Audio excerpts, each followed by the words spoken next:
Yes, sir. We're officially back at it. This is Boog Nice coming at you with the Marvel Legends Age of Apocalypse series Sugarman Build-A-Figure Wave Sunfire figure review.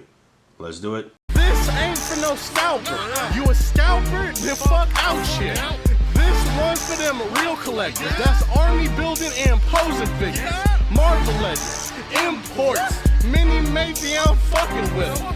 Hype beast, we know about you. Stay buying figs, don't know about it. 7 figures in the wave. You're going to need all 7 figures to complete the Sugarman Build-A-Figure. And a quick look at the artwork on the side of the box. It is the same on the left and the right flap.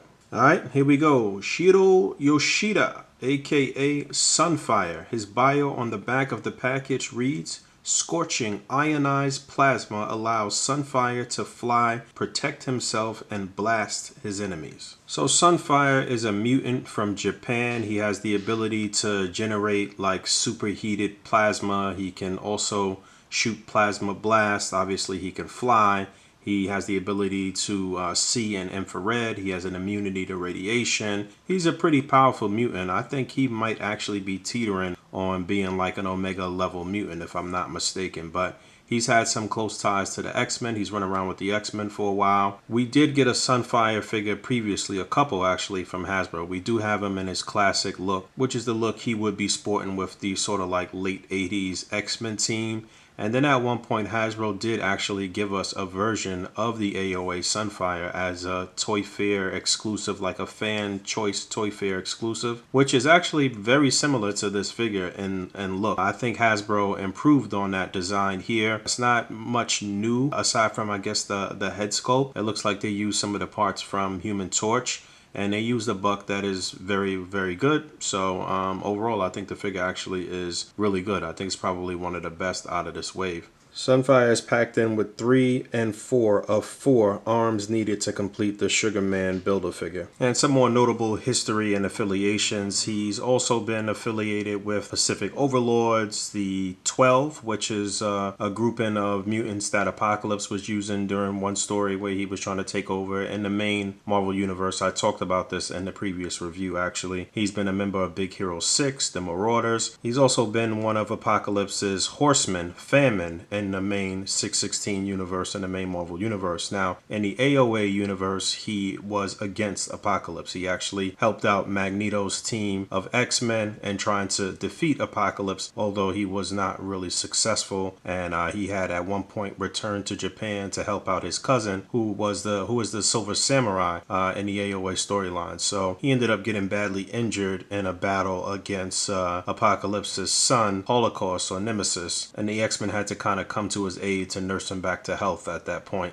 So just taking a closer look at this deco or this design, it seems like it is pretty true to form. I think they improved on the original design that they put out as the fan choice exclusive. If I remember correctly, that version looked like he had like a bikini on, but this one definitely looks better. It's a better head sculpt, and they added this little flame effect here around his collar or his chest area. Like I said, I could tell that they reused some parts here. This hand and fist looks like it's the same hand and fist from the flamed up Human Torch, the Walgreens exclusive. But again, great body mold. One thing that I really like about this particular mold is that you can get the legs in closer, which is great for flying characters and just for posability in general. I was kind of annoyed by the X-Man figure and that you can't get the legs closer. I like to kind of put the legs closer for somebody that I want to like look like they're flying or floating or something like that. And X-Man is a character that can fly as well. So I was a little disappointed by that. And I saw some people comment about X-Man's like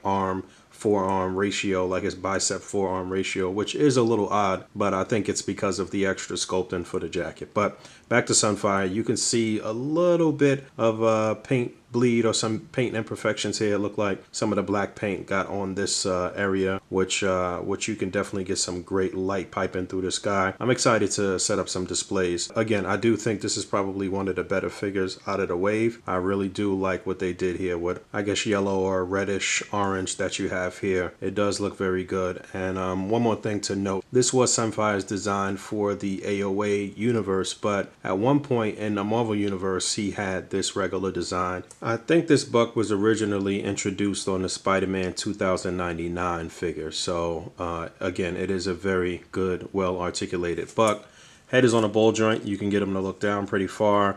Now, if you want him to look up or look forward as you get him in simulated flight, you're going to have to just kind of half it on the joint there and, you know, push the neck peg back and just kind of half his head on the joint, because it is hindered a little bit by this this piece. It is a softer plastic, especially on the outer rim of the flames, but this is not removable.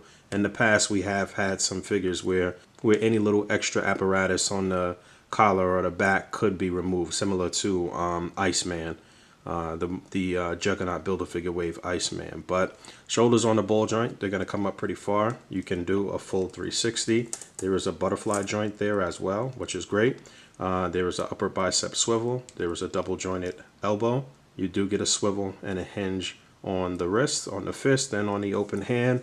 Probably a little more difficult to get his hand to move upward, to have his palm kind of outward like that, so you got to kind of finagle with that a little bit. You do get ab articulation. You get him down pretty far and back pretty far. Again, that's great for a flying character. Waist articulation, T-joint at the pelvis. Legs are going to come up that far. Split's going to look like that. Upper thigh swivel, double jointed knee. You get rotation at the shin or the calf, and you get a hinge and a nice deep ankle pivot. So really good articulation here for Sunfire. Okay, size comparison time. On the left is the Warlock Build-A-Figure Wave Sunfire. This is the version that you would match up with your X-Men team. And you can see how he looks. Looks like it may be the same body mold, maybe not. I don't know. I'm not 100% sure on that. But they do kind of match up in stature and height here. And then on the right is the Fan Choice Toy Fair exclusive Sunfire. So you can see how the two match up. I definitely like this newer Hasbro version much more. And you can see what I mentioned about the way the paint is done on the Fan's Choice version, where it looks like he's got a bikini on. That looks so odd. And it was a very articulated buck for that figure, but still oddly proportioned. And you can see how the fire around the collar differs. Another thing that I didn't really like about the previous version was that there was no wrist swivel. You could only hinge the hand, so you couldn't rotate the hands at all. But you could get some decent light piping out of the original version. So, I mean, you know, it had its pros and cons, but they definitely did a much better job with this newer release here. And then real quick, here he is next to his two wave mates. So we've got the AOA Jean Grey on the left and AOA X-Man, aka Nate Grey, on the right. And one final size comparison here. So this is the regular Marvel Universe 616 Universe Apocalypse Build-A-Figure on the left. I'm hoping that the Age of Apocalypse that we're going to get in that deluxe box, that you can swap the neutral head onto this body. You're probably going to have to do a little paint work, a little customization, but I'm hoping that you can get a neutral head onto this Apocalypse. And then on the right is a Blast from the Past. This is from Hasbro's early days when they first took over the line from Toy Biz. One of the first Build-A-Figures they did, I guess. This is Nemesis or Holocaust. I think in the books they were calling them Holocaust, but when they released the toy, they had to change it to Nemesis, obviously for obvious reasons. I don't think I know anybody in the world who has this Build-A-Figure complete that did not snap the helmet here, did not break this little latch on the helmet. I've gone through at least 3 or 4 of the upper torso parts, and every single time that latch broke. So this is my final one, but I do think at some point Hasbro is going to redo Holocaust. They'll probably do it much larger and much better than they did here, but just for the look of this guy, still a pretty decent Build-A-Figure from Hasbro. So that's it here for Sunfire.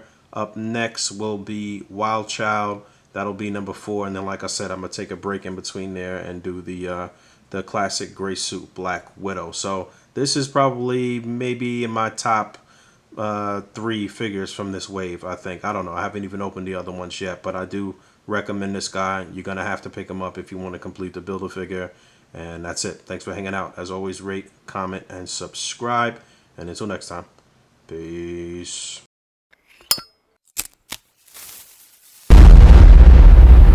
That's crispy.